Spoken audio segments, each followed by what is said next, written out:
Sir எல்லாம் ready.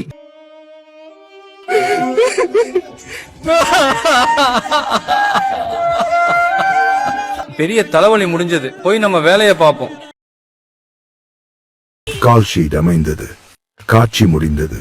சினிமாவில் அரசியல், அரசியலில் சினிமா. மாய பிம்பங்கள் நிலைப்பதில்லை.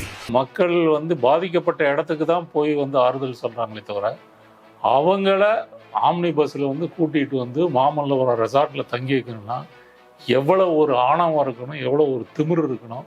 இது எந்த அளவு கீழ்த்தரமாக கேவலமாக மக்களை பற்றி நினைக்கிறாங்கன்றதுக்கு தான். உங்கள் முன்னாடி பாதிக்கப்பட்ட மக்கள் வராங்க, நீங்கள் முகத்தை எந்த டிகிரியில் சோகமாக வச்சுக்கணும், எப்போ நீங்கள் கண்ணீர் சிந்தணும், அவங்கள்ட்ட என்ன பேசணும், இதெல்லாம் ரிஹர்சல் பார்த்து தான் அவர் செய்ய முடியுமே தவிர, மாமல்லபுரத்தில் தங்க வைக்கிற செலவு வரைக்கும் விஜய் நிர்வாகிகளே ஏற்றுக்கிறாங்களாம். இது எவ்வளோ பெரிய கொடைவள்ளல் தன்மையை காட்டுது. இதெல்லாம் கூசாம சொல்றாங்க அப்படின்னு சொன்னா,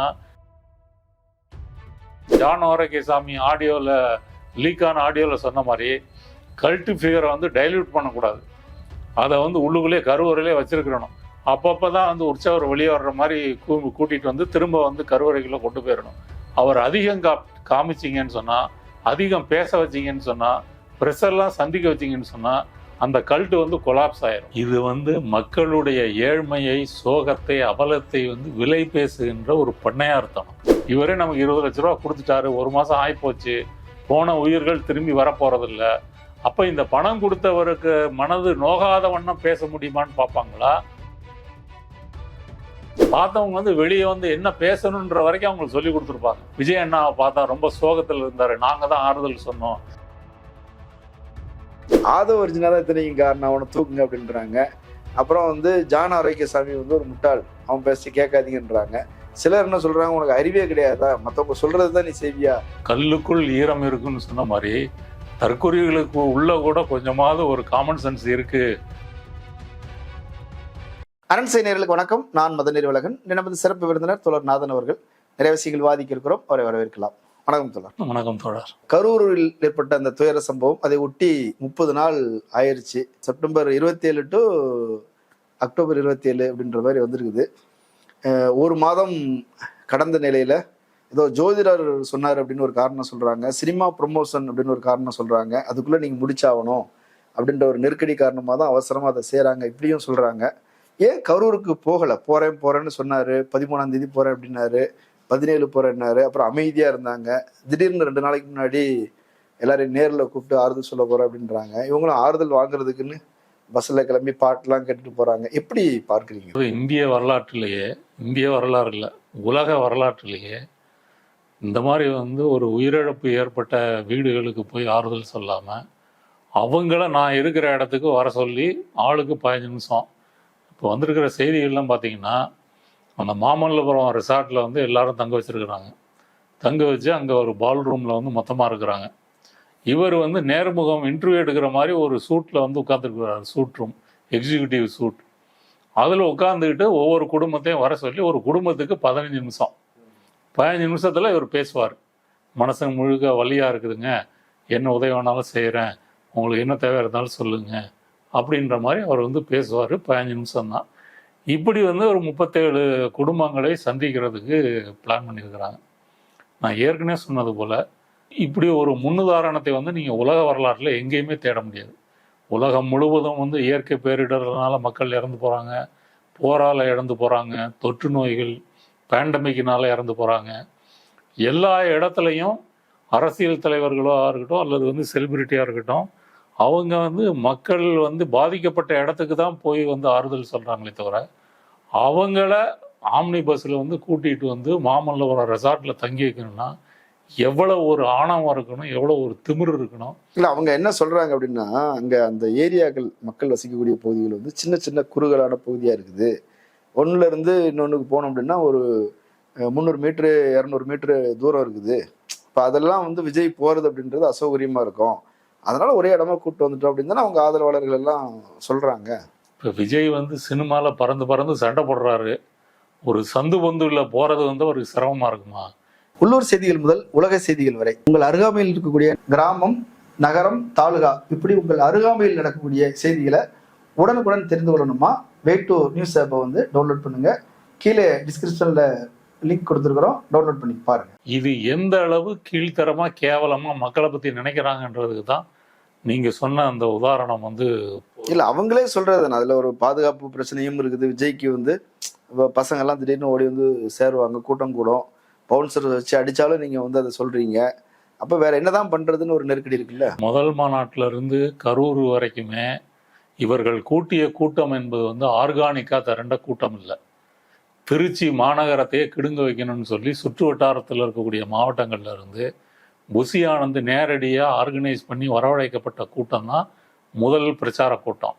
அதனால இவர்கள் வந்து கூட்டத்தை வந்து திட்டமிட்டு வரவழைக்கிறார்கள் அப்படின்றதா உண்மை. இப்போ நீங்கள் இந்த கட்சியை ஆரம்பிக்கிறதுக்கு முன்னாடி விஜய் வந்து எவ்வளவு ஷூட்டிங்கில் வந்து கலந்துருக்கிறாரு, எவ்வளோ படம் வந்து ரிலீஸ் ஆகிருக்கிறாரு, எவ்வளோ இடம் வந்து போயிருக்கிறாரு, அங்கெல்லாம் இது மாதிரி நடந்துச்சா? அப்போ நீங்கள் அங்கே வந்து நீங்கள் வர சொல்லலை. வர சொன்னீங்கன்னா எங்கே வேணாலும் வருவாங்க. ரெண்டாவது, கரூர் சம்பவத்திலே பார்த்தீங்க அப்படின்னு சொன்னால் இவர் புசி ஆனந்தோ மற்றவர்களோ வந்து நீங்கள் சுற்று வட்டார மாவட்டங்கள்லேருந்து நீங்கள் திரட்டிட்டு வரணும். 10,000 ரூபா, 10,000 பேர் நம்ம அனுமதி கேட்டிருக்கிறோன்னு சொன்னால் 30,000 பேர் திரட்டி காமிக்கணும் கரூரில் அப்படின்னு சொல்லி தான் இந்த கூட்டம் வந்து வரவழைக்கப்பட்டிருக்கு. இதில் வந்து பாதிக்கப்பட்டவர்கள் நேரடியாக கொடுத்த நேர்காணல் படி பார்த்தீங்க அப்படின்னு சொன்னால் அந்தந்த கிராமங்கள்ல இருந்து விஜய் கட்சியை சேர்ந்தவங்க தான் டெம்போ அந்த மாதிரி வண்டி ஏற்பாடு பண்ணி கூட்டிட்டு போயிருக்காங்களே தவிர மக்கள் தானாக வரல. வந்தவங்களும் வந்து தாவேகா கட்சியினுடைய தொண்டர்களா ரசிகர்களான்னு கேட்டா அப்படி கிடையாது.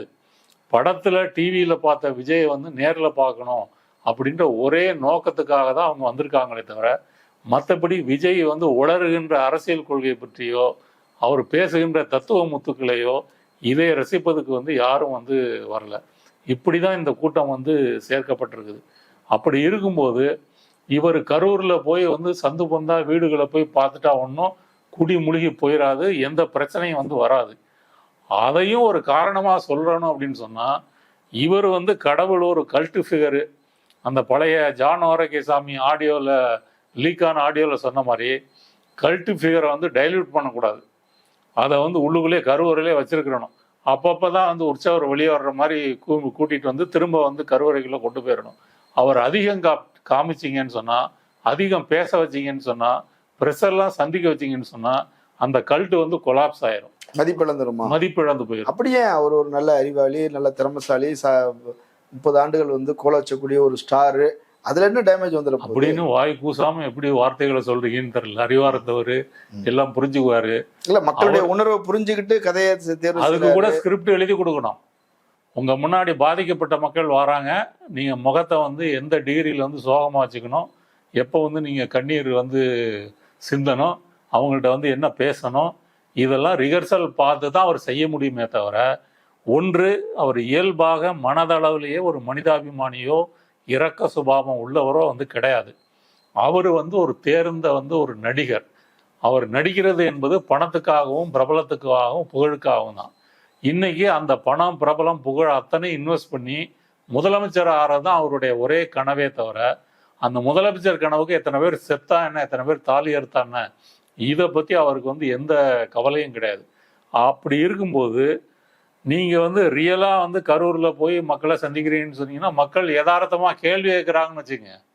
கேள்வி கேட்டுட்டாப்புலே வந்து விஜய்க்கு வந்து என்ன பதில் சொல்லணும்னு தெரியாது. நீங்கள் ஒரு தலைவர் மாதிரி நடந்துக்கலன்னு ஒருத்தர் பேசுகிறாருன்னு வச்சுக்குவோம். இப்படி பேசிட்டாலே விஜய் வந்து விலவலத்து போயிடுவார், அதுக்கு பதில் சொல்ல முடியாது. அதனால என்ன பண்ணுறாங்க, கரூர்லேருந்து அந்த மக்களை ஆம்னி பஸ்ஸில் கூட்டிகிட்டு வந்து அவர் வர்ற செய்திகள்லாம் பாருங்கள். கரூர்லேருந்து கூட்டிகிட்டு வந்து வழியில் சாப்பாடு ஏற்பாடு பண்ணி மாமல்லபுரத்தில் தங்க வைக்கிற செலவு வரைக்கும் விஜய் நிர்வாகிகளே ஏற்றுக்கிறாங்களாம். இது எவ்வளோ பெரிய கொடைவள்ளல் தன்மையை வந்து காட்டுது. இதெல்லாம் கூசாம வந்து சொல்கிறாங்க அப்படின்னு சொன்னால் இதனுடைய நோக்கம் என்னன்னா, விஜயோட என்விரான்மெண்ட்டுக்குள்ளே அந்த பாதிக்கப்பட்ட மக்களை கொண்டு வரணும். கொண்டு வந்துட்டா அவங்க வந்து கடவுளை பார்க்க போகிறாங்க. கடவுளை முன்னாடி எது கேள்வி கேட்க முடியுமா? இது அவங்க இடம், அவங்க செலவு பண்ணிருக்க இடம், அவங்க கூட்டிட்டு வந்த இடம். அவங்க இடத்துக்கு போனோம்னா கேள்வி கேட்க முடியாது. இவங்க இருக்கிற வந்தா அவங்க கேள்வி யதார்த்தமா வந்து கேட்கலாம். ஏன்னா இங்க வந்து 5 பேர் தான் அலோவ் பண்ணியிருக்காங்க. 5 பேர் இன்டர்வியூ வச்சு எடுத்தாங்களா என்ன நமக்கு தெரியாது. ஏன்னா ஒரு பெரியவர் வந்து என்ன கூட்டிகிட்டே போல, அவரே பஸ் பிடிச்சு வந்திருக்கிறாரு, மாமல்லபுரத்துக்கு தனியாக உள்ள கூட்டு போயிட்டாங்களாமே. அதை கூட்டு போயிட்டாங்க. வெளியே விட்டா பிரச்சனையாயிரும், இன்னும் நிறைய உளருவாருன்னு சொல்லி அவரை வந்து கொஞ்சம் கூல் டவுன் பண்ணி உள்ள வந்து கூட்டிட்டு போயிட்டாங்க. அப்ப கரூர்ல யதார்த்த களத்துல இந்த ரீல் ஹீரோ வந்து போய் சந்திக்க முடியாது, ஃபேஸ் பண்ண முடியாது. இந்த 30 நாட்களும் அவர் வந்து கரூருக்கு போகாம இருந்ததுக்கு ஒரே காரணம், அங்க இருந்து ஒரு எதிர்ப்பு குரல் வந்து நம்ம இமேஜ் சரிஞ்சு போச்சா என்ன ஆயிடுறது அப்படின்ற ஒரே காரணத்துக்காக தான் இவர் வந்து பயந்துதான் வந்து போகல. சரி, இப்போ அவங்கள அங்க இருந்து கூப்பிட்டு வந்தாச்சு. இப்போ ஏற்கனவே அவங்க வந்து பெருசா நெகட்டிவால எதுவும் பேசல. ஒரு 2 குடும்பம் தான் வந்து அவங்க கேஸ் போட்டாங்கன்னு சொல்லி பணம் கொடுக்காம இருந்தாங்க. இப்போ கிட்டத்தட்ட அவங்களையும் வந்து சாந்தப்படுத்திட்டாங்கன்னு தான் நினைக்கிறேன். ஒரு குடும்பம் தான் வரலன்னு நினைக்கிறேன். இப்போ 38 குடும்பத்தில் 37 குடும்பங்கள் வந்துருச்சு. 237 பேரை வந்து கூட்டு வந்துட்டாங்க. இப்போ அவங்க வந்து படிப்பு செலவாக இருந்தால் நான் பார்த்துக்கிறேன், மருத்துவம் படிப்பு எதுவாக இருந்தாலும் நாங்கள் பார்த்துக்கிறேன், மாதம் 5000 ரூபா தந்துடுறேன் அப்படிலாம் வந்து சொல்லியிருக்கிறாங்க. இப்போ மரிய வில்சன் அவர் வந்து ஜேபிஆர் குழுமம் அவருடைய தலைவர், அவர் வந்து நான் ஸ்பான்சர் பண்ணுறேன்னு அவரும் சொல்லியிருக்கிறார். இப்போ அவரும் கூட இருக்கிறதா சொல்கிறாங்க. இப்போ கிட்டத்தட்ட அந்த குடும்பத்தையே ஒரு 20 வருஷத்துக்கு நாங்கள் வந்து டேக் ஓவர் பண்ணிக்கிறோம் அப்படின்றது ஒரு பாசிட்டிவான விஷயம் தானே. இது வந்து மக்களுடைய ஏழ்மையை, சோகத்தை, அவலத்தை வந்து விலை பேசுகின்ற ஒரு பண்ணையார்த்தனம். நீங்கள் பழைய தமிழ் சினிமாவில் இருந்து உப்பரிகையிலேருந்து பண்ணையார் வந்து காசுகளை வீசுவார். வீசும்போது விவசாய கூலிகள் வந்து அதை எடுத்துகிட்டு வந்து ஐயா ரொம்ப நன்றி ஐயா அப்படின்னு வணங்கிட்டு வந்து போவாங்க. அதுக்கும் இதுக்கும் ஏதாவது வந்து வித்தியாசம் இருக்குதா? உன்னுடைய திமிர்னால, ஆணவத்தினால 41 பேர் வந்து செத்து போயிருக்காங்க. நீ வந்து திட்டமிட்டு அந்த கூட்டத்தில் வந்து ஒரு நெரிசலை காமிக்கணும், ஜனநாயகம் படத்துக்கு வந்து ஷூட்டிங்க்கு வந்து அந்த ஃபுட்டேஜ் வந்து யூஸ் பண்ணிக்கணும் இப்படின்னு சொல்லி 12 மணிக்கு மக்களை வர சொல்லி காலம் தாழ்த்தி போய் இப்படி ஒரு செயற்கையாக ஒரு நெரிசலை உருவாக்கி இப்படி ஒரு குற்றத்தில் ஈடுபட்ட நீ வந்து அந்த மக்களுக்காக வந்து நீ கண்ணீர் வடிக்கிறீன்னா முதல கண்ணீர் வந்து இல்லாமல் என்ன? அப்போ மக்களை பொறுத்த வரைக்கும் இவர் 20 லட்சம் ரூபா, நல்லா கவனிங்க, இந்த மாமல்லபுரம் மீட்டுக்கு முன்னாடி 20 லட்சம் ரூபா வந்து ஆன்லைனில் போட்டாச்சு. அப்போ மக்களுக்கு 20 லட்ச ரூபா வந்துருச்சு. வந்த பிறகு அவங்களே வந்து கூட்டிட்டு வராங்க, விஜய் கட்சிக்காரங்களே கூட்டிட்டு வராங்கன்னா மக்கள் வந்து என்ன பேசுவாங்க? விஜயை பார்த்து இவரே நமக்கு 20 லட்ச ரூபா கொடுத்துட்டாரு, 1 மாதம் ஆகிப்போச்சு, போன உயிர்கள் திரும்பி வரப்போறதில்ல. அப்போ இந்த பணம் கொடுத்தவருக்கு மனது நோகாத வண்ணம் பேச முடியுமான்னு பார்ப்பாங்களா? இல்லை இந்த இறப்புக்கு இவர் தாமதமாக வந்தது தான் காரணம், இவர் கட்சி தான் வந்து காரணம், எந்த ஏற்பாடுகளும் வந்து செய்யலை அப்படின்னு சொல்லி அதை பேசுவாங்களா? விஜய் சார் நீங்கள் வந்து குடிக்கிறதுக்கு தண்ணி ஏற்பாடு பண்ணி, கழிப்பறைகள் ஏற்பாடு வசதி, உணவு ஏற்பாடு வசதிலாம் பண்ணி நீங்கள் கொஞ்சம் முன்னாடியே நீங்கள் வண்டியை நிறுத்தி போலீஸ் சொன்ன மாதிரி பேசியிருந்தீங்கன்னா இது நடந்திருக்காதே அப்படின்னு மக்கள் வந்து கேட்பாங்களா? கேட்க மாட்டாங்க. கேட்காம இருப்பதற்காக அவங்களுடைய வறுமையை, ஏழ்மையை பயன்படுத்தி காசெல்லாம் கொடுத்த பிறகுதான் இங்கே கூட்டிகிட்டு வந்திருக்காங்க. ஒரு கால் இந்த 20 லட்ச ரூபா வந்து கொடுக்கல அப்படின்னு சொன்னால் கூட மக்கள் வந்து கேட்கறதுக்கு வந்து ஒரு வாய்ப்பு இருக்குது. அதனால இது மக்களினுடைய பரிதாப நிலையை தான் காட்டுகிறதே தவிர விஜயினுடைய ஒரு வள்ளல் குணத்தையோ இரக்க மனப்பான்மையோ காட்டவில்லை. அவர் வந்து ஒரு சாடிஸ்ட் மனோநிலை இருக்கிறார் அப்படின்றத இதை காட்டுது. இது ஒரு இறப்புக்கு துக்கம் விசாரிக்கிறது பொதுவில் தான் நடக்கும், எல்லாரும் முன்னாடியே தான் துக்கம் விசாரிக்கிறதுக்கு போவாங்க வருவாங்க. ஆனால் ஒரு ரிசார்ட்ல கூட்டு வந்தது கூட பிரச்சனை இல்லை, ஊடகங்களுக்கு ஏன் அனுமதி இல்லை? ஊடகங்கள் வந்தால் என்ன தெரிஞ்ச ஒரு நல்ல விஷயம் செய்கிறாரு, அதை ஊடகங்கள் ஒளிபரப்ப போகுது. இன்னும் சொல்லப்போனால் விஜய்னா ஸ்பெஷலாக சர்வதேச ஊடகங்கள் வரைக்கும் வந்து ஒளிபரப்புவாங்க. அவருக்கு இது ஒரு பேரும் புகழையும் பெற்று தரக்கூடியது தானே. அதையே பார்த்து எல்லாத்துக்கும் கட்டுப்பாடுகள் வந்து கட்சிக்காரங்களே வரக்கூடாது, கட்சிக்காரங்க வந்தாங்கன்னா கட்சி சர்வ நடவடிக்கை எடுக்கப்படும், நீக்கப்படும்லாம் வந்து மிரட்டி வச்சிருக்கிறாங்க. அவ்வளோ கட்டுப்பாடு என்ன தேவைக்காக வருவார்? இவ்வளோ கட்டுப்பாடு ஏன் அப்படின்னு சொன்னால், இந்த 41 பேர் இறந்து போன அந்த குடும்பத்தை சேர்ந்தவர்கள் ஏதாவது தப்பி தவறி விஜயை வந்து விமர்சனம் பண்ணுறாங்கன்னு வச்சுக்கோங்க, இல்லை கதறி அழுகிறாங்கன்னு வச்சுக்கோங்க, இந்த கூட்டத்துக்கு வராமல் இருந்திருந்தா கூட எங்கள் குழந்தைகளோ எங்கள் வீட்டுக்காரங்களோ படைச்சிருப்பாங்க இப்படின்னு பேசிட்டாங்கன்னு வச்சுக்கோங்க, அந்த கல்ட்டு ஃபிகருடைய இமேஜ் வந்து பாதிக்கப்படும், குறைஞ்சி போயிடும். அதனால் ஊடகங்களுடைய வருகையை வந்து ஒரு இருக்க கதவு போட்டு சாத்திட்டோம் அப்படின்னு சொன்னால் உள்ளே என்ன நடந்தாலும் வெளியே தெரியாது. உள்ளே இருக்கிற மக்கள் நாளைக்கு வெளியே வந்து அவங்க வந்து பேசி அதை சொன்னா அப்படின்னு சொன்னால் அதுக்கு வந்து பெரிய ஒரு செல்வாக்கு கிடைக்க போகிறதில்ல. ஊடகங்கள் நேரடியாக அதை வந்து எடுத்தது அப்படின்னு சொன்னால் அது வந்து மக்கள் மத்தியில் வந்து ஒரே நேரத்தில் எல்லா ஊடகமும் எடுத்து பேசுபொருளாயிரும். அதனால தான் இதுக்கு ஒரு சென்சார் போட்டு வந்து பண்ணுறாங்க. ஏற்கனவே மெயின் ஸ்ட்ரீம் மீடியா வந்து விஜய் கட்சியும் விஜயும் எப்படி பழகியிருக்காங்கன்னா, அவரை பற்றி ஒரு ஹைப்பு, ஒரு பிம்பத்தை வந்து கூட்டுவதற்கான ஒரு வேலைகளை தான் மீடியா வந்து செய்யுது. இல்ல இப்பவும் பண்ணாங்களே, விஜய் வந்து விட்டார், அதுதான் செய்யறாங்க. நுழைந்து விட்டார், விஜய் பல் விளக்கிட்டாரு, வந்துருச்சு. குளிச்சுட்டாரு, ட்ரெஸ் போட்டாரு, கார்ல வந்து ஏறிட்டாரு, இங்க வந்துட்டாரு. இத அடுத்தது வந்து அந்த பிரச்சார பஸ்ல வந்து ஏறிட்டாரு, பிரச்சார பஸ்ல உள்ள போயிருக்கிறாரு, உள்ள போய் என்ன பண்ண போறாருன்னு நமக்கு தெரியாது, லைட் ஆஃப் பண்ணிட்டாரு. இதைத்தானே வெளியிட்டு இருக்கிறாங்க. மற்றபடி விஜய் வந்து அவர் நிர்வாகிகளோட பேசினாரு, மக்களோட பேசினாரு, அதாவது இருதரப்பும் கலந்துரையாடினாரு அப்படின்னு ஒரு ஃபுட்டேஜ் கூட இது வரைக்கும் வந்து வெளியே வரல.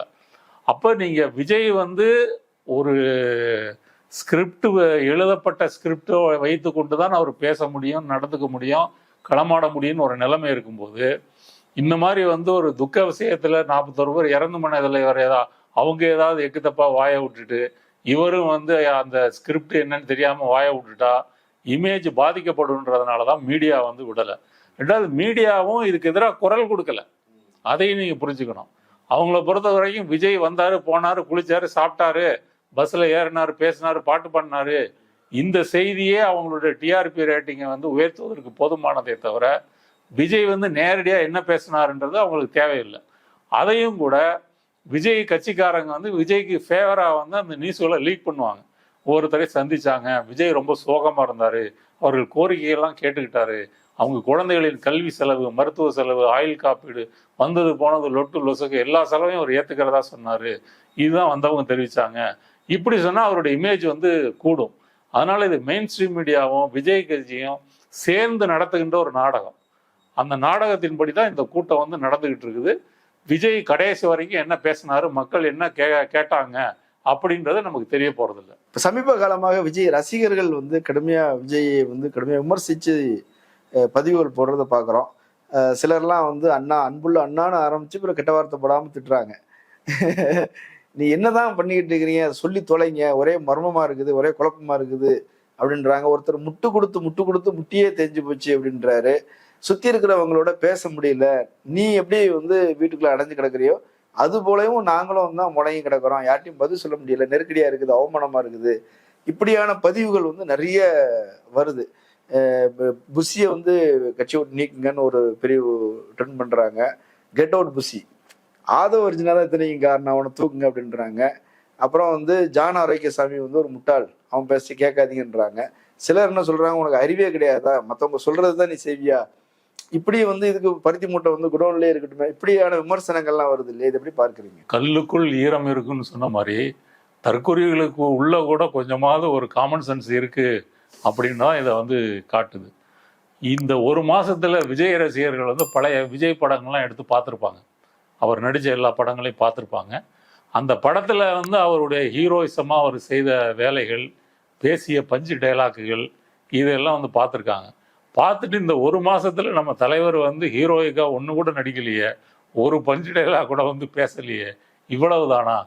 இந்த பயணம்னு ஒரு படம் வந்துச்சு இல்லையா, அந்த ஃப்ளைட்டு ஹைஜாக் பண்ணுவாங்க இல்லையா, அந்த படத்தில் வந்து ஒரு சூப்பர் ஸ்டார் நடிகர் உட்காந்துருப்பார், பக்கத்தில் இன்னும் அந்த காமெடி நடிகர் உட்காந்துருப்பார்.